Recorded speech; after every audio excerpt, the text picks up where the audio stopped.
Hello, मैं हूं कुमार आशु और आप देख रहे हैं द पॉलिटेक्निक। और आज की इस क्लास में अप्लाइड केमिस्ट्री के चैप्टर नंबर 1 जिसका नाम है परमाणु संरचना, आवर्त सारणी तथा रासायनिक आबंधन। इस चैप्टर को इंग्लिश में atomic structure, periodic table and chemical bonding कहते हैं के निम्नलिखित टॉपिक का अध्ययन करेंगे जो कुछ इस प्रकार है।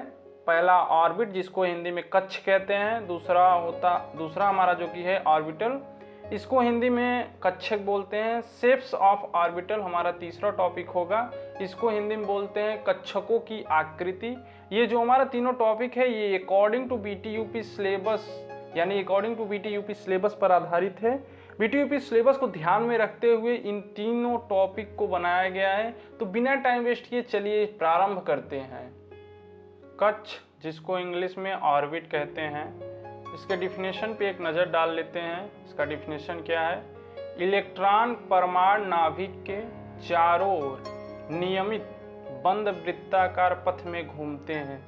इस वृत्ताकार पथ को कक्ष या ऑर्बिट कहते हैं। किसी भी कक्ष में इलेक्ट्रॉनों की अधिकतम संख्या 2n स्क्वायर यानी 2n स्क्वायर हो सकती है, जहां n हमारा क्या है?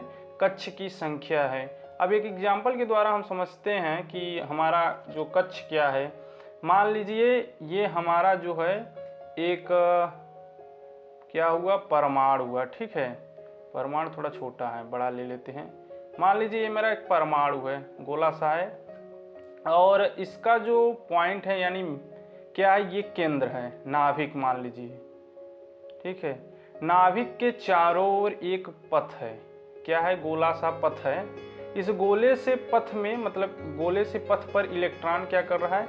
नियमित रूप से चल रहा है नाभिक के चारों ओर। जैसा कि डिफिनेशन में बताया गया है कि इलेक्ट्रॉन परमाणु नाभिक के चारों ओर नियमित रूप से यानी नियमित रूप से बंद, चारों तरफ जो बंद हो, वृत्ताकार पथ में घूमते हैं। इस वृत्ताकार पथवा के का कहथिन? तार कक्ष कहथिन। कक्ष समझ में आइए का होता? अगर समझ में आए तो बढ़िया हो। चलिए ऑर्बिटल की ओर चल रहे हैं। अब ऑर्बिटल की ओर कक्षक क्या होता है? कक्षक, जिसको इंग्लिश में ऑर्बिटल कहते हैं, इसके डिफिनेशन पे एक नज़र डाल लेते हैं।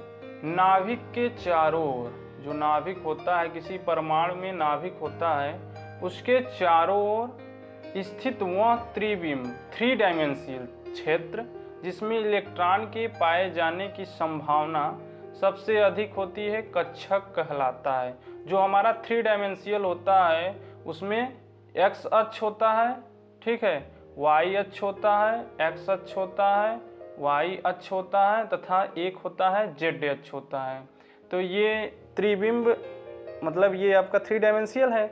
और इसमें डिफिनेशन में कहा जा रहा है कि नाभिक के चारों ओर, मान लीजिए ये आपका परमाणु हो गया, ये नाभिक हो गया, इसके चारों ओर, ये नाभिक के चारों ओर ये क्या पाए जा रहे हैं? एक्स अक्ष 3 डायमेंशियल एक्स अक्ष, वाई अक्ष और एक जेड अक्ष पाए जा रहे हैं।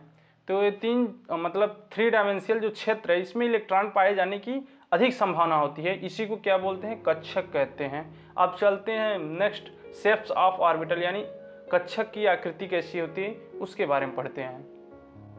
शेप्स ऑफ ऑर्बिटल्स यानी कक्षकों की आकृति। जो कक्षक होते हैं उसके 4 आकृति होते हैं, 4 प्रकार के होते हैं कक्षक। पहला हमारा एस ऑर्बिटल, एस कक्षक।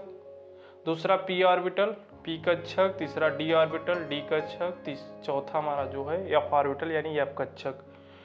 जो हमारा एस और पी है यही कक्षक अकॉर्डिंग टू बीटीयूपी हमें पढ़ना है, यही इस वीडियो में हम पढ़ाएंगे।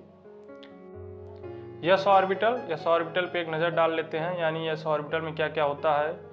एक यस उपकोष में केवल एक यस कक्षक होता है। जो हमारा यस ऑर्बिटल होता है, एक यस उपकोष में केवल एक ही यस कक्षक होता है।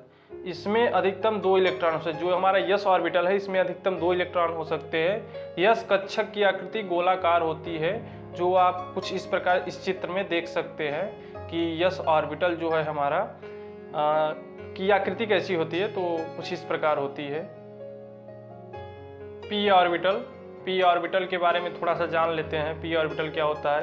एक पी उपकोष में 3 पी कक्षकों px, py, pz से मिलकर बना होता है। जो हमारा पी ऑर्बिटल है वो 3 3 p कक्षकों से मिलकर बना होता है, px, py, pz, तथा इसमें अधिकतम 6 इलेक्ट्रॉन हो सकते हैं। ये ध्यान देने वाली बात है कि p ऑर्बिटल में 6 इलेक्ट्रॉन होते हैं।